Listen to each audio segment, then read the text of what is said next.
Let's get a quick take on the announcement that longtime State Budget Director Henry Sobanet will be leaving his post to take the CFO position at Colorado State University. Patty Calhoun from Westward.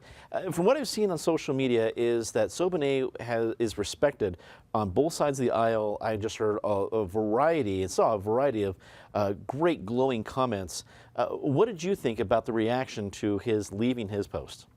Well, it is unusual to have a public person leave and just get plaudits across the way, but he really deserves them. He's done a good job. It is not the first person who will be leaving from Hickenlooper's administration and not the last, although Hickenlooper still has 6 more months in which he can make some changes. David Kopel from the Independence Institute and DU Law School. Do you echo, from what you know and seen from Sobanet's work, do you echo the applause he's getting online? Absolutely. You know, not every economic forecast that was made came true that particular way, but that's the nature of the job. And in terms of giving you hard facts and figures for things that had happened, he was widely respected for being very accurate, honest, diligent, super public servant. As Thomas Jefferson said about Roger Sherman, he never said a foolish thing in his life. Well done. We're only a couple minutes in the show. We already have a Jefferson quote. That is awesome. Penfield Tate, attorney at QTech Rock, also a longtime state lawmaker. Penn, because of your lawmaking experience, I'll go right there.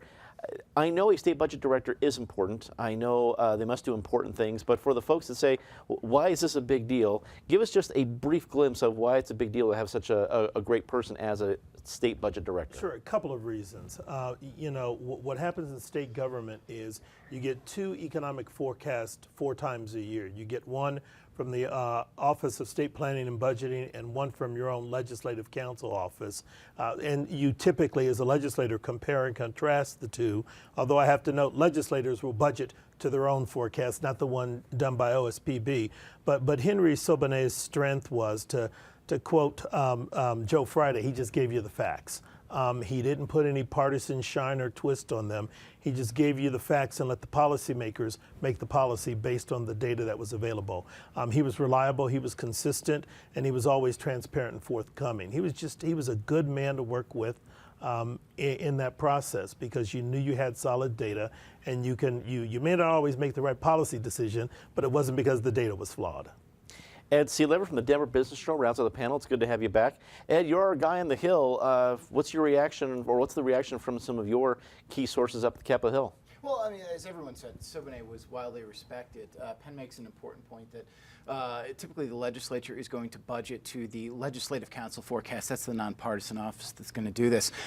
Because often the governor's office usually has a far rosier budget than that nonpartisan staff. Sometimes Sobanet came in so conservative in his predictions, he actually had the less rosy budget. And they ended up working with OSPB more so than the Leg Council in those ways. I think that level of honesty is what you expect out of someone who worked not only for former Governor Bill Owens, a Republican, but for Hickenlooper, a Democrat. And I think he will be definitely missed around the Capitol.